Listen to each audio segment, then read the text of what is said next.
Happy world IVF day అండి. We're so happy today. It's a auspicious day. 49 fertility సెంటర్లో across all 11 సెంటర్స్లో మేము 3 things we're very happy to share.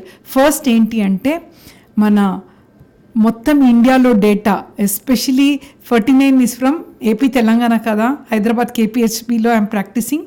So ఈ డేటాలో మొత్తం గ్లోబల్గా we presented 20 research paper Tokyo, Europe and చైనాలో present చేశాము. అండ్ మన ఐఓఐ డేటాని వాళ్ళంతా గ్లోబల్గా 14,000 ఫర్టిలిటీ ఎక్స్పర్ట్స్ అన్ని ప్రపంచంలో నుంచి అనలైజ్ చేసి దే హ్యావ్ రియల్లీ ప్రేజ్డ్ అన్నట్టు మన సక్సెస్ రేట్, మనం చేసే స్టడీస్. ఇది ఎందుకు ఇంపార్టెంట్ అంటే ఫర్టిలిటీ రేట్ అనేది తగ్గుతుంది. ఇలాగే మనం దీన్ని అంటే అడ్రస్ చేయలేదంటే రాబోయే రోజుల్లో మన కంట్రీలో యూత్స్ ఉండరు. సో ఫర్టిలిటీ అవేర్నెస్ క్రియేట్ చేస్తున్నాము. అండ్ మంచిగా advance technology with affordable price, అది మన అన్ని సెంటర్స్లో వీ కమ్ విత్ మాడ్యూల్ అన్నట్టు. సో సెకండ్ ఏంటి అంటే ఐవీఎఫ్ అనగానే లేడీస్ పెయిన్ అని బాధపడతారు.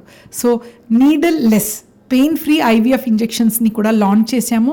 సో లేడీస్ వరి అవ్వకండి, పెయిన్ లేకుండా పిల్లలతో వెళ్ళండి. దట్స్ ఆర్ ఇంపార్టెంట్ ఇదన్నట్టు కాంట్రిబ్యూషన్. థర్డ్ ఏంటి అంటే ఫర్టిలిటీ అనే దాంట్లో కూడా నెగటివిటీ ఉంటుంది. సక్సెస్ 100% కాదు, బట్ అబార్షన్స్ కూడా కాకూడదు.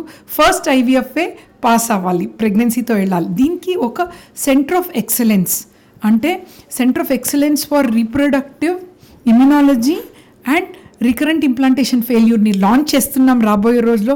సో కపుల్స్, మీరు పిల్లలే కారు అని అనుకోకూడదు. ఏ ప్రాబ్లం ఉంటే కూడా, ఏ పరిస్థితి ఉంటే కూడా పిల్లలతో వెళ్ళాలనే మా ఉద్దేశం. Thank you so much. 49 అంటే సంతానం, 49 అంటే సంతోషం. Thank you.